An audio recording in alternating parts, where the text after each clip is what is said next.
ಶ್ರೀ ಗುರುಚರಿತ್ರೆ ಪಾರಾಯಣ ಗ್ರಂಥ ಸರಳ ಕನ್ನಡದಲ್ಲಿ 10ನೇ ಅಧ್ಯಾಯ. ಶ್ರೀಮನ್ ಮಹಾಗಣಾಧಿಪತಿಯೇ ನಮಃ. ಶ್ರೀ ಸರಸ್ವತೈ ನಮಃ. ಶ್ರೀ ಗುರುಭ್ಯೋ ನಮಃ. ನಾಮಧಾರಕನು ಸಿದ್ಧಮುನಿಗಳ ಆಡಿದ ಮಾತುಗಳನ್ನು ಮನದಲ್ಲಿ ಮದಿಸುತ್ತಾ ನಾಮಧಾರಕನು, ಗುರುಗಳೇ, ಶ್ರೀಪಾದಯತಿಗಳು ಬೇರೆ ಕಡೆಯಲ್ಲಿ ಅವತಾರ ಮಾಡುವುದರ ಉದ್ದೇಶದಿಂದಲೇ ಕೃಷ್ಣಾ ಪ್ರವಾಹದಲ್ಲಿ ಅದೃಶ್ಯರಾದೆಂದು ಹೇಳುವಿರಿ. ಅಲ್ಲದೆ ಅವರು ನಿರ್ಗುಣ ಸ್ವರೂಪದಿಂದ ಇಂದಿಗೂ ಕುರುವಪುರದಲ್ಲಿ ವಾಸವಾಗಿರುತ್ತಾರೆಂದು ಹೇಳಿರುವಿರಿ. ಇದರಲ್ಲಿ ಯಾವುದನ್ನು ಸತ್ಯವೆಂದು ನಂಬಬೇಕು? ಗುರುಗಳು ಒಬ್ಬರೇ ಇದ್ದು ಎಲ್ಲ ಕಡೆಗಳಲ್ಲಿಯೂ ಜಾಗೃತರಾಗಿರುವುದಕ್ಕೆ ಇದೆಂತೂ ಸಾಧ್ಯ? ಈ ನನ್ನ ಸಮಸ್ಯೆಯನ್ನು ಮೊದಲು ಪರಿಹರಿಸಿ ನನಗೆ ಕುರುವಪುರದ ಕ್ಷೇತ್ರದ ಮಹಿಮೆಯನ್ನು ಹೇಳುವ ಕೃಪೆ ಮಾಡಬೇಕೆಂದು ಅತಿ ಜಿಜ್ಞಾಸುವಾಗಿ ಕೇಳಿಕೊಂಡ್ರು. ನಾಮಧಾರಕನ ವಿವೇಚನಾ ಪೂರ್ಣ ಪ್ರಶ್ನೆಯಿಂದ ಸಿದ್ಧ ಮುನಿಗಳಿಗೆ ಸಂತೋಷವೆನಿಸಿತು. ಅವರು ಆತನಿಗೆ ಈ ರೀತಿಯಾಗಿ ಹೇಳತೊಡಗಿದರು. ನಾಮಧಾರಕ, ಶ್ರೀಪಾದ ರಾಯರೆಂದರೆ ಸಾಮಾನ್ಯ ಮಾನವರಲ್ಲ, ವಿಶ್ವ ಮಾನವನ್ನೆಲ್ಲ ಏಕಕಾಲಕ್ಕೆ ವ್ಯಾಪಿಸಬಲ್ಲ ಪರಮಾತ್ಮ ಸ್ವರೂಪದವರು. ಅವರು ಜಗತ್ ಕಲ್ಯಾಣಕ್ಕಾಗಿ ಅನಂತ ರೂಪಗಳನ್ನು ಧರಿಸಬಲ್ಲರು, ಅನೇಕ ಸ್ಥಳಗಳಲ್ಲಿ ಏಕಕಾಲಕ್ಕೆ ಕಾಣಿಸಿಕೊಳ್ಳಬಲ್ಲರು. ಈಗ ಭಾರ್ಗವ ರಾಮನ ಉದಾಹರಣೆಯನ್ನು ತೆಗೆದುಕೋ. ಪರಶುರಾಮನು ಚಿರಂಜೀವಿಯಾಗಿರುವುದರಿಂದ ಅವನು ಇನ್ನೂವರೆಗೆ ಗುಪ್ತ ಜೀವಿಯಾಗಿಸಿಕೊಂಡೇ ಇರುವನು. ಶ್ರೀ ವಿಷ್ಣುವಿನ ದಶಾವತಾರಗಳಲ್ಲಿ ಒಬ್ಬನಾದಂಥ ಆ ಪರಶುರಾಮನು ಜನಿಸಿರುವಾಗಲೇ ಆತನ ಮುಂದಿನ ಅವತಾರ ಪುರುಷನಾದ ಶ್ರೀರಾಮನು ಕಾಣಿಸಿಕೊಂಡ. ಅಲ್ಲದೆ ಕೃಷ್ಣ, ಬೌದ್ಧ ಮುಂತಾದ ಅವತಾರಗಳ ಕಾಲಕ್ಕೂ ಪರಶುರಾಮನು ಜೀವಂತವಾಗಿಯೇ ಇರ್ತಾನೆ. ಅದರಂತೆ ಶ್ರೀಪಾದಯತಿಗಳೆಂದು ಭಾವಿಸು. ಅವರು ಎಲ್ಲ ಸ್ಥಾನಗಳಲ್ಲಿಯೂ ವಾಸಿಸಬಲ್ಲ ಸರ್ವವ್ಯಾಪಿ ಪರಮಾತ್ಮ ಸ್ವರೂಪರು. ಆದ್ದರಿಂದಾಗಿಯೇ ಶ್ರೀ ಗುರುಗಳು ನಿರ್ಗುಣ ಸ್ವರೂಪದಿಂದ ವಾಸವಾಗಿರುವ ಕುರುವಪುರಕ್ಕೆ ಅಷ್ಟೊಂದು ಮಹತ್ವ ಬಂದಿದೆ. ಶ್ರೀ ಕ್ಷೇತ್ರವು ಬೇಡಿದವರಿಗೆ ಬೇಡಿದ್ದನ್ನು ನೀಡುವ ಕಾಮಧೇನುವಾಗಿದೆ. ಶ್ರೀ ಪಾದರಾಯರು ಅಲ್ಲಿ ನಿರ್ಗುಣ ಸ್ವರೂಪದಿಂದ ಸದಾ ವಾಸವಾಗಿದ್ದರು. ತಮ್ಮನ್ನು ನಂಬಿ ಬಂದ ಭಕ್ತರಿಗೆ ಅವರು ಸರ್ವ ರೀತಿಯ ಸ್ವರ್ಗ ಸುಖ, ಜೀವನ ಮುಕ್ತಿಯನ್ನು ಸಹಿತ ದಯಪಾಲಿಸುತ್ತಲಿದ್ದಾರೆ. ಈ ಬಗ್ಗೆ ಸಹಜವಾಗಿ ಒದಗಿ ಬಂದು ಅಪೂರ್ವವಾದ ಘಟನೆಯನ್ನು ನನಗೆ ದೃಷ್ಟಾಂತವಾಗಿ ಹೇಳುತ್ತೇನೆ, ಲಕ್ಷ್ಯ ಕೊಟ್ಟು ಕೇಳು. ಒಂದು ಹಳ್ಳಿಯಲ್ಲಿ ವಲ್ಲಭೇಶನೆಂಬ ಹೆಸರಿನ ಕಾಶ್ಯಪ್ಯ ಗೋತ್ರದ ಒಬ್ಬ ಬ್ರಾಹ್ಮಣನಿದ್ದನು.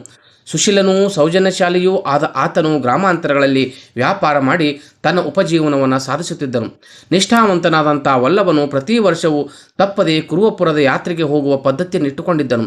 ಹೀಗಿರುತ್ತಲಿರಬೇಕಾದರೆ ಒಂದು ಬಾರಿ ಆತನು ದೊಡ್ಡ ವ್ಯಾಪಾರಕ್ಕೆಂದು ಪಟ್ಟಣಕ್ಕೆ ಹೋಗುವಾಗ ಈ ಸಲದ ವ್ಯಾಪಾರದಲ್ಲಿ ಹೆಚ್ಚಿನ ಲಾಭ ಬಂತೆಂದರೆ ಕುರುವಪುರದ ಜಾತ್ರೆಯಲ್ಲಿ ಸಹಸ್ರ ಬ್ರಾಹ್ಮಣರಿಗೆ ಅನ್ನ ಸಂತೃಪ್ತಣೆ ಹಾಗೂ ಇಷ್ಟಾರ್ಥ ಭೋಜನಗಳನ್ನು ಮಾಡಿಸುವುದಾಗಿ ಹರಕೆ ಹೊತ್ತನು.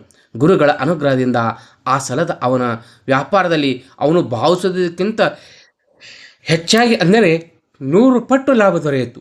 ಆಗ ವಲ್ಲಭೇಶನ ಆನಂದಕ್ಕೆ ಪಾರವೇ ಇಲ್ಲದಾಯಿತು. ಇದು ಆ ಶ್ರೀಪಾದಯತಿಗಳ ಭಕ್ತ ವಾತ್ಸಲ್ಯದ ಪ್ರಭಾವವೇ ಹೊರತು ಮತ್ತೇನೂ ಅಲ್ಲವೆಂದು ಮನಗಂಡ ಆ ಭಾವಿಕ ಭಕ್ತನು ತನ್ನ ಪೂರ್ವ ನಿಶ್ಚಯದಂತೆ ಸಾಕಷ್ಟು ಹಣ ಕಟ್ಟಿಕೊಂಡು ಕುರುವಪುರದ ಜಾತ್ರೆಗೆ ಹೊರಟನು.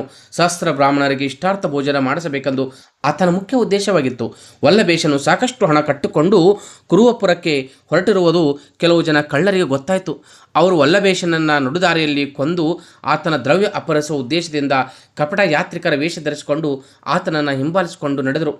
ಅವರೆಲ್ಲ ದಾರಿ ಹಿಡಿದು ಹೋಗುತ್ತಿರುವಾಗ ಆ ಚೋರರು ತಾವು ಶ್ರೀಪಾದಯತಿಗಳ ಕ್ಷೇತ್ರವಾದ ಕುರುವಪುರಕ್ಕೆ ಹೊರಟಿರುವುದಾಗಿ ವಲ್ಲಭೇಶನಿಗೆ ತಿಳಿಸಿ ಆತನ ಸಖ್ಯ ಬೆಳೆಸಿದರು. ನಿರ್ಜನವಾದ ಅರಣ್ಯ ಪ್ರದೇಶದಲ್ಲಿ ಹಾಯ್ದು ಹೋಗುತ್ತಿರುವಾಗ ಸಂಧಿ ಸಾಧಿಸಿ ಆ ಕಳ್ಳರು ವಲ್ಲಭೇಶನನ್ನು ಕೊಲೆ ಮಾಡಿಬಿಟ್ರು. ಆತನ ರುಂಡ ಮುಂಡಗಳನ್ನು ಬೇರೆ ಬೇರೆಯಾಗಿ ಬಿದ್ದೊಡನೆ ಆ ನೀಚರು ಬಲು ಸಂಭ್ರಮದಿಂದ ಮುಂದುವರೆದರು. ಆತನಲ್ಲಿದ್ದ ಹಣದ ಗಂಟನ್ನು ತಗೊಂಡು ಹೊರಟು ಹೋಗುವಾಗ ದಾರಿ ಅವರು ಹೋಗಬೇಕನ್ನುವಷ್ಟರಲ್ಲಿಯೇ ಒಂದು ಅದ್ಭುತ ಮತ್ತೊಂದು ಘಟನೆ ನಡೆದುಬಿಡ್ತು. ಆಗ ರಕ್ಷಕನಾದಂಥ ಶ್ರೀಪಾದಯತಿರಾಯರು ಜಟಾಜೂಟ ಭಸ್ಮ ರುದ್ರಾಕ್ಷಗಳಿಂದ ಅಲಂಕೃತರಾಗಿ ಕೈಯಲ್ಲಿ ತ್ರಿಶೂಲ, ಖಡ್ಗ ಮುಂತಾದ ಆಯುಧಗಳನ್ನು ಹಿಡಿದು ಕಳ್ಳರೆಂದು ಧುತ್ತೆಂದು ಪ್ರಕಟನಾಗಿ ನಿಂತರು. ಮತ್ತು ಮಾತನಾಡುವುದಕ್ಕೆ ಸಹಿತ ಆಸ್ಪದ ಕೊಡದೆ ಆ ಕಳ್ಳರೆಲ್ಲರೂ ತನ್ನ ಕೈಯಲ್ಲಿರುವ ಖಡ್ಗ ತ್ರಿಶೂಲಗಳಿಂದ ಇರಿದು ಕೊಂದು ಹಾಕಿದರು. ಆದರೆ ಅವರಲ್ಲಿ ಒಬ್ಬ ವ್ಯಕ್ತಿ ತಾನು ಕಳ್ಳಲೆನೆಂದು, ಆ ಕಳ್ಳರು ದುರುದ್ದೇಶವು ತನಗೆ ಸತ್ಯವಾಗಿ ಗೊತ್ತಿರಲಿಲ್ಲವೆಂದು, ತಾನು ಕುರುಪುರಕ್ಕೆ ಹೊರಟ ನಿಜವಾದ ಯಾತ್ರಿಕನೆಂದು ಶ್ರೀ ಗುರುಗಳಿಗೆ ಕೈ ಜೋಡಿಸಿ ಪರಿಪರಿಯಾಗಿ ಬೇಡಿಕೊಂಡನು. ಸದ್ಗುರುಗಳಾದ ಶ್ರೀಪಾದರಾಯರು ತಮ್ಮ ಜ್ಞಾನದೃಷ್ಟಿಯಿಂದ ಅವನು ನಿಜವಾದ ಯಾತ್ರಿಕನೆಂಬುದು ಗುರುತಿಸಿ ಆತನನ್ನು ಸಮೀಪ ಕರೆದುಕೊಂಡು ಆತನ ಕೈಯಲ್ಲಿ ಭಸ್ಮವನ್ನು ಕೊಟ್ಟರು ಮತ್ತು ವಲ್ಲಭೇಶನ ರುಂಡಮುಂಡಗಳನ್ನು ಜೋಡಿಸಿ ಈ ವಿಭೂತಿಯನ್ನು ಲೇಪನ ಮಾಡು ಎಂದು ಆತನಿಗೆ ಆಜ್ಞೆ ಕೊಟ್ಟರು. ನಿಂತಲ್ಲಿಯೇ ಅದೃಶ್ಯರಾಗಿ ಬಿಟ್ಟರು. ಶ್ರೀಪಾದರಾಯರ ಹೇಳಿಕೆಯಂತೆಯೇ ಭಸ್ಮ ಲೇಪನ ಮಾಡಿದೊಡನೆ ವಲ್ಲಭೇಶನು ನಿದ್ರೆ ತಿಳಿದೆದ್ದವರಂತೆ ಎದ್ದು ಕುಳಿತನು. ತನ್ನ ಮಗ್ಗುಲಲ್ಲಿ ಹತರಾಗಿ ಬಿದ್ದಿರುವ ಕಳ್ಳರನ್ನು ನೋಡಿ ಭಯವಿಸ್ಮಯಗಳಿಂದ ಇದೇನು ಭೀಕರ ದೃಶ್ಯ ಎಂದು ಜೀವನದಿಂದುಳಿದ ಜೊತೆಗಾರರನ್ನು ಕೇಳಿದನು. ಆಗ ಆತನು ವಲ್ಲಭೇಶನಿಗೆ ನಡೆದ ಸಂಗತಿನೆಲ್ಲ ವಿವರವಾಗಿ ಹೇಳಿದನು. ಆ ಕಳ್ಳರು ನಿನ್ನಲ್ಲಿರುವ ಆ ದ್ರವ್ಯವನ್ನು ಅಪಹರಿಸುವುದಕ್ಕಾಗಿ ನಿನ್ನ ರುಂಡವನ್ನು ಹಾರಿಸಿದರು ಮತ್ತು ನಿನ್ನಿಂದ ಹಣದ ಗಂಟನ್ನು ದೋಚಿಕೊಂಡ್ರು. ಆದರೆ ಅವರು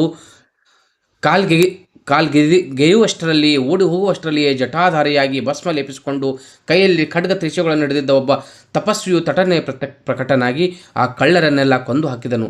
ನಾನು ನಿಜವಾಗಿ ಕಳ್ಳನೆಂದು ಕೇಳಿಕೊಂಡ ಮೇಲೆ ನನ್ನೊಬ್ಬನ ಮಾತ್ರ ಜೀವದಿಂದ ಉಳಿಸಿ ನನ್ನ ಕೈಯಲ್ಲಿ ಭಸ್ಮ ಕೊಟ್ಟು ಬೇರೆ ಬೇರೆಯಾಗಿ ಬಿದ್ದಿರುವ ನಿನ್ನ ರುಂಡ ಮುಂಡಗಳನ್ನು ಒಂದುಗೂಡಿಸಿ ಅವಕ್ಕೆ ಭಸ್ಮ ಲೇಪಿಸಲು ಆಜ್ಞೆ ಮಾಡಿದನು.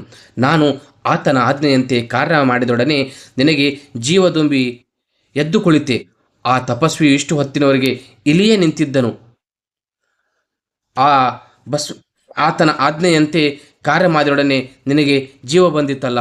ಮಹಾ ತಪಸ್ವಿ ಆತ ಈಗ ಅದೆಲ್ಲಿಯೋ ಅದೃಶ್ಯನಾಗಿ ಹೋಗಿಬಿಟ್ಟಿರುವ ಅಂತ ನಡೆದ ಸಂಗತಿನೆಲ್ಲ ತಿಳಿಸಲು ಇದು ಶ್ರೀಪಾದರಾಯರ ಭಕ್ತ ವಾತ್ಸಲ್ಯವೇ ಹೊರತು ಮತ್ತೇನೂ ಅಲ್ಲವೆಂದು ಅರ್ಥ ಮಾಡಿಕೊಂಡ ಆ ವಲ್ಲಭೇಶನು ಕಳ್ಳರಲ್ಲಿದ್ದ ತನ್ನ ದ್ರವ್ಯವನ್ನೆಲ್ಲ ಮರಳಿ ತಕೊಂಡನು ಮತ್ತು ಮೊದಲಿನ 10 ಪಟ್ಟು ಭಕ್ತಿನ ಗುರುಗಳ ಬಗ್ಗೆ ಮನದಲ್ಲಿಯೇ ತಾಳಿ ಅತೀ ಸಂತೋಷದಿಂದ ಕುರುವಪುರಕ್ಕೆ ಬಂದು 4,000 ಬ್ರಾಹ್ಮಣರಿಗೆ ಇಷ್ಟಾರ್ಥ ಭೋಜನವನ್ನಿಟ್ಟು ಸಂತೃಪ್ತಿಪಡಿಸಿದನು. ನಾಮಧಾರಕನೇ, ಈ ಪ್ರಕಾರವಾಗಿ ಕುರುವಪುರದ ಕ್ಷೇತ್ರ ಮಹಿಮೆಯು ಪ್ರಖ್ಯಾತವಾಗಿರುವುದು. ಶ್ರೀಪಾದರಾಯರು ಇಂದಿಗೂ ಕುರುವಪುರದಲ್ಲಿ ನಿರ್ಗುಣ ರೂಪದಿಂದ ವಾಸವಾಗಿರುವರೆಂಬುದರಲ್ಲಿ ಎಳ್ಳನೀತು ಸಂಶಯವಿಲ್ಲ. ಮುಂದೆ ಅವತಾರ ಮಾಡಬೇಕಾಗಿರುವುದರಿಂದ ಅವರು ಅಲ್ಲಿ ಗುಪ್ತ ರೂಪದಿಂದ ಇರುವರು. ಇದು ನಿಜವೆಂದು ನಂಬು ಎಂದು ಸಿದ್ಧ ಮುನಿಗಳು ನಾಮಧಾರಕನಿಗೆ ಕುರುವಪುರದ ಕ್ಷೇತ್ರದ ಮಹಿಮೆಯನ್ನು ತಿಳಿಸಿದರೆಂಬಲಿಗೆ ಶ್ರೀ ಗುರುಚರಿತ್ರೆ ಎಂಬ ಅಮೃತಮಯವಾದ ಕಥಾಕಲ್ಪ ತರುವಿನಲ್ಲಿ ಶ್ರೀ ನರಸಿಂಹ ಸರಸ್ವತಿ ಉಪಾಖ್ಯಾನದಲ್ಲಿ ಸಿದ್ಧ ನಾಮಧಾರಕ ಸಂವಾದದಲ್ಲಿ 10ನೇ ಅಧ್ಯಾಯ ಮುಕ್ತಾಯವಾಯಿತು. ಶ್ರೀಮದ್ ದತ್ತಾತ್ರೇಯ ಅರ್ಪಣಮಸ್ತು. ಸದ್ಗುರು ಶ್ರೀಪಾದ ಶ್ರೀ ವಲ್ಲಭ ನರಸಿಂಹ ಸರಸ್ವತಿ ಮಹಾರಾಜ್ ಕಿ ಜೈ.